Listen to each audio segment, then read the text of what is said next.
Hello everyone, welcome to your YouTube channel The Concept. जय Hind to all. ACTO यानी कि Amazon corporation treaty organisation. इस video lecture में हम डिटेल में देखेंगे ACTO हाल ही में खबरों में क्यों है, इसका संबंध सीधे तौर पे अमेजन रेन फॉरेस्ट के साथ कैसे है, और ये वीडियो लेक्चर आपके लिए बहुत ही ज़्यादा इम्पॉर्टेंट है यूपीएससी सिविल सर्विस एग्जामिनेशन के लिए और बाकी जो अदर गवर्नमेंट एग्ज़ाम है उनके लिए. वीडियो लेक्चर को शुरू करने से पहले आप सबके सामने एक क्वेश्चन है. इस क्वेश्चन का आंसर आपको कमेंट बॉक्स में करना है और क्वेश्चन का आंसर आपको वीडियो के लेक्चर के अंत में मिलेगा. क्वेश्चन है, which layer of the atmosphere has ozone layer in it. Atmosphere की जो भी लेयर हैं उनमें से किस लेयर में ओजोन लेयर पाई जाती है. A option troposphere, B option stratosphere, C option mesosphere, D option thermosphere. आप सबको इसका क्वेश्चन आंसर कमेंट बॉक्स में करना है. आंसर आपको वीडियो के अंत में मिलेगा. चलिए जानते हैं खबरों में क्या है. हाल ही में एक समिट हुआ है जिसका नाम है अमेजन समिट, और ये समिट ऑर्गेनाइज किया गया बेलम सिटी जो कि आपको मिलेगी ब्राज़ील में. इस समिट में हिस्सा लिया है 8 देशों ने. जो 8 देश हैं उन्होंने मिलके एक डिक्लेरेशन को अडॉप्ट किया है जो कि संबंध रखती है अमेजन के साथ. उस डिक्लेरेशन का नाम है बेलम डिक्लेरेशन. इस समिट को ऑर्गेनाइज करने वाली ऑर्गेनाइजेशन का नाम है ACTO यानी कि अमेजन कॉपरेशन ट्रीटी ऑर्गेनाइजेशन. इसने इस समिट को ऑर्गेनाइज किया बेलम सिटी ब्राज़ील में, जहां पे बात की गई अमेजन रेन फॉरेस्ट के बारे में. चलिए डिटेल में जानते हैं इस खबर को. जो भी मेंबर कंट्रीज़ हैं ACTO यानी कि अमेजन कॉपरेशन ट्रीटी ऑर्गेनाइजेशन की, उन्होंने कुछ गोल सेट किए थे अमेजन रेन फॉरेस्ट को प्रोटेक्ट करने के लिए, जिसमें ये फेल हो गए हैं. यानी जो भी मेंबर कंट्रीज़ है वो अमेजन रेन फॉरेस्ट को जिस टारगेट पे वो प्रोटेक्ट करना चाहते थे उस पे वो प्रोटेक्ट नहीं कर पाए और इसमें ये फेल हो गए हैं. हाल ही में इनमें से एक कंट्री थी जिसका नाम है कोलंबिया. उसने एक प्रपोज़ल भी दिया था कि करीबन 80% जो अमेजन रेन फॉरेस्ट है उसको प्रोटेक्ट करना बहुत ही ज़्यादा ज़रूरी है 2025 तक, और ये सब किया जा सकता है डिफॉरेस्टेशन एंड डिग्रेडेशन को दूर करके, यानी पेड़ों की कटाई और जो पेड़ों की डिग्रेडेशन यानी जंगलों की डिग्रेडेशन हो रही है उसको रोक दिया जाए तो 80% जो अमेजन रेन फॉरेस्ट है उसको 2025 तक बचाया जा सकता है. पर इस कंट्री को किसी बाकी कंट्री का सपोर्ट नहीं मिला, जिसके कारण ये अपने गोल को अचीव नहीं कर पाए. चलिए जानते हैं ACTO के बारे में, यानी कि अमेजन कॉपरेशन ट्रीटी ऑर्गेनाइजेशन. ये एक इंटर गवर्नमेंटल ऑर्गेनाइजेशन है जिसका बेसिक उद्देश्य है सस्टेनेबल डेवलपमेंट को बनाए रखना अमेजन बेसिन में. उस सस्टेनेबल डेवलपमेंट को प्रमोट करना है अमेजन बेसिन में, जिसके कारण अमेजन बेसिस को नुकसान भी ना हो और डेवलपमेंट भी प्रॉपर तरीके से चली रहे. जो मेंबर कंट्रीज़ हैं बेसिकली इसके 8 मेंबर कंट्रीज़ हैं इस ऑर्गेनाइजेशन की, जिनके नाम हैं Bolivia, Brazil, Colombia, Ecuador, Guyana, Peru, Suriname and Venezuela. इन 8 कंट्रीज़ इस ऑर्गेनाइजेशन की मेंबर्स हैं. ACTO एक तरह से एग्जाम्पल है कि जो लैटिन अमेरिका है उसका एकमात्र ऐसा ब्लॉक है जो कि रिप्रेजेंटेशन देता है सोशो इन्वायरमेंटल यानी सामाजिक और पर्यावरण रूप से एकमात्र ऑर्गेनाइजेशन है जो पर्यावरण को बचा रही है सोसाइटी की डेवलपमेंट के लिए. 2004 में ACTO रिस्पॉन्सिबल भी है क्योंकि इसने एक डिक्लेरेशन की थी 2004 में, जिस डिक्लेरेशन का नाम है मनॉस डिक्लेरेशन. मनॉस डिक्लेरेशन बेसिकली हुई थी मनॉस सिटी में, जो कि मनॉस सिटी मिलेगी आपको ब्राज़ील में. तो 2004 में इस सिटी में भी एक डिक्लेरेशन की गई, और ये डिक्लेरेशन क्या थी बेसिकली कि कोऑर्डिनेट करेंगे मेंबर्स कंट्री आपस में डेवलपमेंट के लिए. किसकी डेवलपमेंट के लिए? अमेजन रेन फॉरेस्ट की. कि हम बेसिकली जो 2.9 मिलियन स्क्वायर किलो माइल्स का रेन फॉरेस्ट है अमेज़न, उसको डेवलप करवाएंगे आपस में मिलके. जैसे कि हमने बात की इंटर गवर्नमेंटल ऑर्गेनाइजेशन है. इस ऑर्गेनाइजेशन को बनाने के लिए साइन किया गया था 1978 में पर काफ़ी लंबे समय तक इस ऑर्गेनाइजेशन को बनाया नहीं गया और अंत में जाके इस ऑर्गेनाइजेशन की फॉर्मेशन या क्रिएशन की गई 1995 में।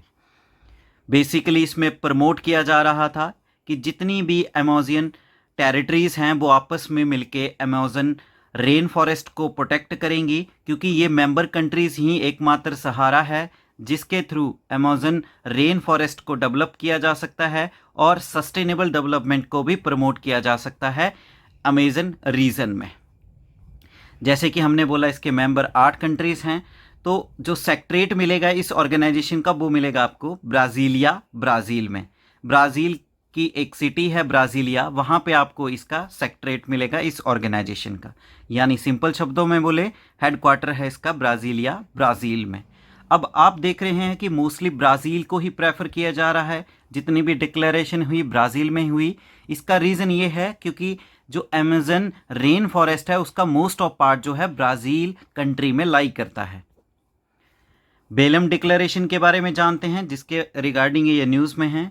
बेसिकली इसमें क्या था, इट रिकॉग्नाइजेस इंडिजीनियस नॉलेज, एक तरह से इंडिजीनियस नॉलेज है। इसमें क्या था, कंडीशन रखी गई है कि जो अमेज़न रेन फॉरेस्ट की बायोडाइवर्सिटी है उसको कंजर्व करना बहुत ही ज़्यादा इम्पॉर्टेंट है, यानी स्थानीय रूप से ज्ञान का उपयोग करके उस बायोडाइवर्सिटी को कंजर्व किया जाएगा।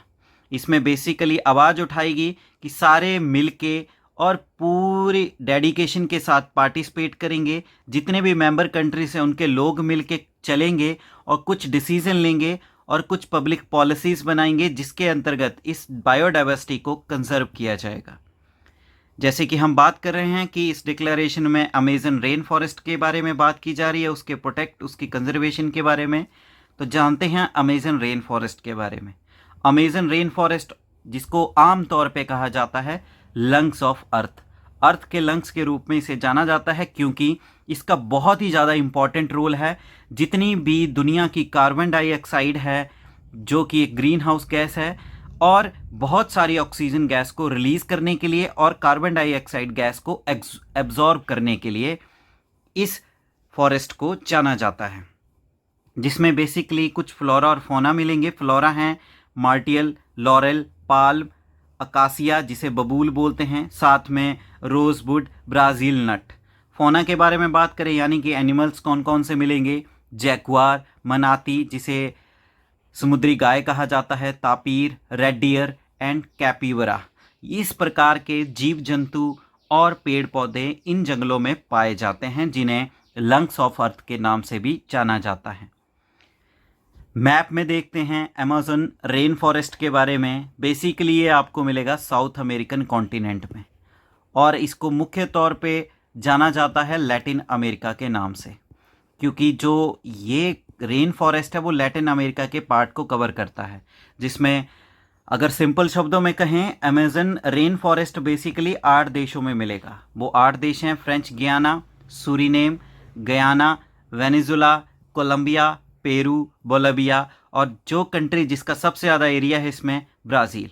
जहाँ पे ये आपको पोर्शन दिख रहा है, इस पोर्शन में आपको अमेज़न रेन फॉरेस्ट मिलेंगे, जो कि बहुत ही ज़्यादा इम्पॉर्टेंट है धरती के लिए, मानव हित के लिए, क्योंकि यही फॉरेस्ट जो है दुनिया का बहुत ही ज़्यादा कार्बन डाइऑक्साइड गैस को एब्जॉर्ब करता है और बहुत ही ज़्यादा अमाउंट में ऑक्सीजन गैस को रिलीज़ करता है। उस बिहाफ पे कह सकते हैं वेरी वेरी इम्पॉर्टेंट।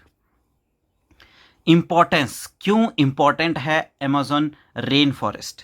ये बहुत ही ज़्यादा इम्पॉर्टेंट है क्योंकि जो भी लोग दुनिया के हैं वो बेसिकली डिपेंड करते हैं इस रेन फॉरेस्ट के ऊपर, क्योंकि साउथ अमेरिका का जो अमेज़न है वो बेसिकली दुनिया के ट्रॉपिकल रेन फॉरेस्ट का 1/3 पार्ट कवर कर लेता है। दुनिया में जितने भी ट्रॉपिकल रेन फॉरेस्ट है उसका 33% पार्ट जो है वो आपको मिलेगा अमेज़न रेन फॉरेस्ट में।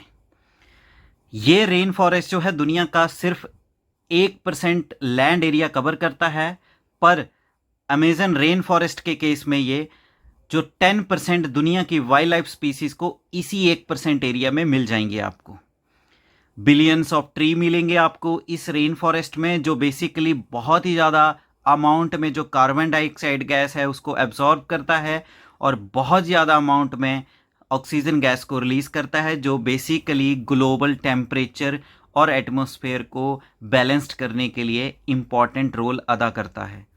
जो ट्रीज़ हैं अमेज़न में, जो हर दिन प्रतिदिन 20 बिलियन टन्स का जो वाटर है एटमॉस्फेयर में रिलीज़ करता है पर डे, इसी बिहाफ पे कह सकते हैं कि ग्लोबल और रीजनल कार्बन और वाटर साइकिल को मेंटेन करता है आपका अमेज़न रेन फॉरेस्ट। ये बहुत ही ज़्यादा क्रूशियल बफर के रूप में काम करता है, क्योंकि क्लाइमेट चेंज को मेंटेन करने के लिए या क्लाइमेट चेंज को बैलेंस या उसके खिलाफ लड़ने के लिए बहुत ही ज़्यादा ज़रूरत है इस अमेज़न रेन फॉरेस्ट को प्रोटेक्ट करने की। इस बिहाफ पे कह सकते हैं वेरी वेरी इंपॉर्टेंट। थ्रेट्स, खतरा क्या है? सबसे बड़ा खतरा है अमेज़न रेन फॉरेस्ट के लिए डिफॉरेस्टेशन, लगातार जंगलों की कटाई। एक्सपेंशन ऑफ एग्रीकल्चर फ्रंटियर, लगातार उन जंगलों में खेती की जा रही है। फायर, आग लग रही है। पिछले कुछ समय पहले भी देखा गया अमेज़न रेन फॉरेस्ट में आग भी देखी गई, जिसके कारण बहुत ही सारा जो एरिया था इसका डिस्ट्रॉय हो गया था। इलीगल टिम्बर एक्सट्रैक्शन, बहुत ही ज़्यादा इलीगल माइनिंग हो रही है, जिसके कारण जो इलीगल माइनर हैं वो क्या करते हैं, वहाँ की लकड़ी को इलीगली काट के बेचते हैं। इलिसिट क्रॉप्स, जिन क्रॉप्स की ज़रूरत नहीं है उनको बेसिकली इसमें बोया जा रहा है। अनप्लैन्ड सेटलमेंट, लोगों की पॉपुलेशन लगातार बढ़ रही है, एक्सपेंशन होने के कारण लोग इन एरिया में भी बसना शुरू कर रहे हैं। ये एक तरह से कह सकते हैं ये कुछ इम्पॉर्टेंट थ्रेट्स हैं अमेज़न रेन फॉरेस्ट के लिए। अगर इन थ्रेट्स को दूर नहीं किया गया तो वो दिन दूर नहीं है जब आपको रेन फॉरेस्ट ये वाले बहुत ही कम एरिया में देखने को मिलेंगे, और जिसके कारण क्लाइमेट चेंज में लगातार बढ़ोतरी देखी जाएगी। अमेज़न जो है अमिट करता है बहुत ही ज़्यादा कार्बन डाइऑक्साइड, जो भी अलग अलग एरिया में अमिट होती है उसको एब्जॉर्ब करता है, और एक तरह से कह सकते हैं हीटिंग इफ़ेक्ट जो है प्लैनेट का उसको मेंटेन करने के लिए भी इसका बहुत ही ज़्यादा अहम योगदान है। अगर ये जंगल नहीं बचेंगे तो कार्बन डाइऑक्साइड जो बहुत ही ज़्यादा अत्यधिक मात्रा में अमिट होती है उसको बैलेंस करना मुश्किल हो जाएगा, जिसके कारण अर्थ वार्म हो जाएगी और ग्लोबल वार्मिंग का इम्पैक्ट लगातार देखा जा सकता है। इसीलिए कह सकते हैं, अगर जैसे कि हम जानते हैं ग्लोबल वार्मिंग जो है वो 1.5 डिग्री सेल्सियस तक बढ़ चुका है, अगर इसको इसके नीचे रखना है प्री इंडस्ट्रियल लेवल से, तो अमेज़न रेन फॉरेस्ट को प्रोटेक्ट करना बहुत ही ज़्यादा ज़रूरी है। इसीलिए हम सब मिलके पेड़ लगा सकते हैं अलग अलग जगहों पे, और उनमें से बहुत ज़्यादा योगदान रहेगा अमेज़न रेन फॉरेस्ट का। चलिए जानते हैं उस क्वेश्चन के आंसर के बारे में कि एटमॉस्फेयर की किस लेयर में ओजोन लेयर मिलेगी। तो इसका करेक्ट आंसर है ऑप्शन बी, स्ट्रेटोस्फेयर में आपको मिलेगी ओजोन लेयर। जैसे कि इस डायग्राम में दिखाया गया है, एटमॉस्फेयर बेसिकली 5 लेयर से मिलकर बना है, ट्रोपोस्फेयर, स्ट्रेटोस्फेयर, मीजोस्फेयर, थर्मोस्फेयर और एक्सोस्फेयर। ट्रोपोस्फेयर में बेसिकली जो क्लाइमेट चेंज यानी कि क्लाउड्स या मौसम वेदर कंडीशन है वो देखी जाती है। स्ट्रेटोस्फेयर में बेसिकली एरोप्लेन फ्लाई करते हैं, और जो लोअर पोर्शन है स्ट्रेटोस्फेयर का वहीं पे मिलेगी आपको ओजोन लेयर। मीजोस्फेयर में आपको जो भी मीटराइट्स हैं उनके वर्निंग के रिलेटेड मिलेगा। थर्मोस्फेयर में आपको जो भी सैटेलाइट्स वगैरह है वो मिलेंगे, और एक्सोस्फेयर जो है वो एंड पार्ट है एटमॉस्फेयर का। तो इस तरह से करेक्ट आंसर है स्ट्रेटोस्फेयर।